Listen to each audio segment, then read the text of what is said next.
Halo semuanya, di video kali ini kita akan membahas kenapa sih pola asuh orang tua itu penting sekali untuk perkembangan anak usia dini. Tapi, bukan hanya soal bagaimana gaya pengasuhan orang tua, tetapi juga bagaimana cara orang tua memandang PAUD itu juga berpengaruh ke gaya asuh mereka. Ada orang tua yang merasa PAUD itu penting untuk perkembangan anak. Akhirnya mereka lebih terlibat dan mendukung penuh. Ada juga yang berpikir PAUD hanya tempat penitipan anak, jadi pengasuhan di rumahnya kurang diarahkan. Nah, di video ini kita mau menampilkan 4 gaya pengasuhan utama yang biasa muncul dari persepsi orang tua tadi, supaya kita bisa lihat bagaimana pola pikir orang tua bisa membentuk perkembangan anaknya. Kali ini kita akan membahas mengenai pentingnya pola asuh yang komunikatif dan responsif terhadap kebutuhan anak. Mari kita bahas bersama ya. Apa itu pola asuh? Pola asuh adalah interaksi antara orang tua dan anak yang dapat disesuaikan dengan kebutuhan dan tahapan perkembangan anak.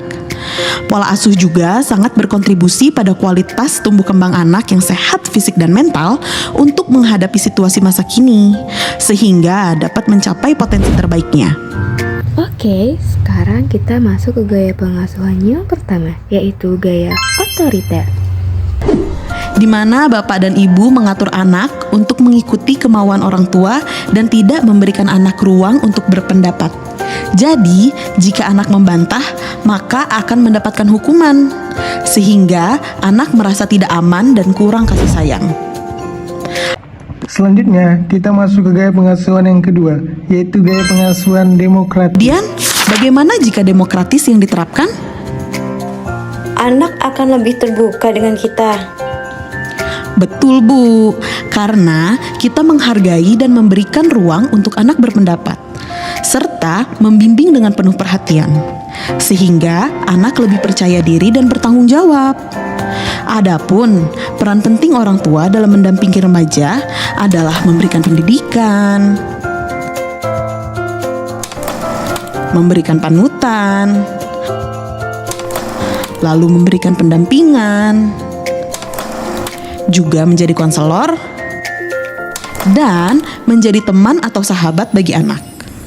Selanjutnya, gaya pengasuhan yang ketiga, yaitu permisif.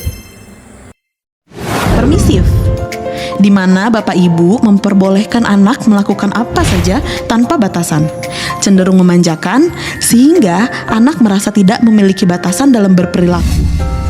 Dan yang terakhir yaitu gaya pengasuhan yang keempat, ada gaya pengasuhan next export. Gaya parenting yang acuh, di mana anak nggak dituntut apapun, tapi juga nggak dapat respon emosi yang hangat.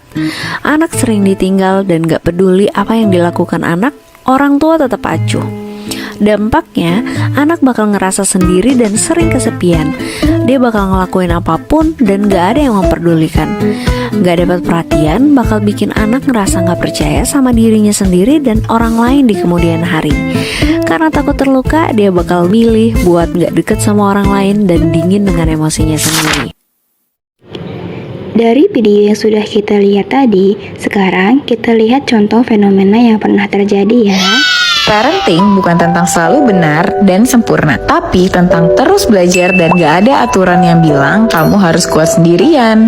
Aku tuh suka terharu deh kalau lihat perkembangan Ken. Ken suka banget belajar hal baru.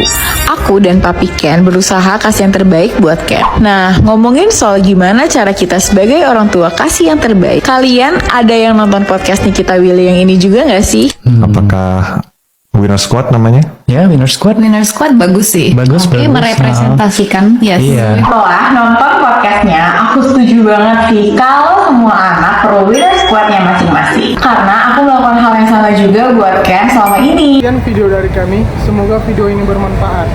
Terima kasih.